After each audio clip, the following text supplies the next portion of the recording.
আমি এখানে একটি ম্যাজিক টপ বানিয়েছি। এই ম্যাজিক টপের মধ্যে শুধুমাত্র একটি মোটর আর একটি কাগজের ওপর রেনবো কালার দিয়ে একটি কার্ডবোর্ডের ওপর পেস্ট করে দিলে এটা রেডি। আর এখানে একটি ব্যাটারির মধ্যে আমি তার ফিট করে নিয়েছি। তারপরে এটা এখানে যদি ঠেকাই তাহলে এটা ঘুরতে থাকবে। আর এটা ঘুরতে থাকলে আমরা কি রং দেখতে পাবো?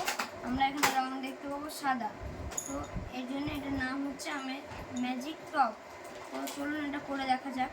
তো আমি এই ব্যাটারিটার দিকটা এখানে ঠেকাচ্ছি, দিকটা এখানে ঠেকাচ্ছি।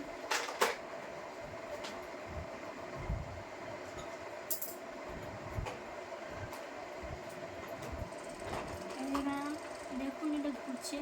আর এটা দেখতে কীরকম লাগছে, এটা দেখতে কী রং দেখাচ্ছে, সাদা রং দেখাচ্ছে। এর জন্য এটার নাম হচ্ছে ম্যাজিক টপ। তো আমার ম্যাজিক টপটি ভালো লাগলে লাইক কমেন্ট শেয়ার করবেন। পরের ভিডিও কী বানাবো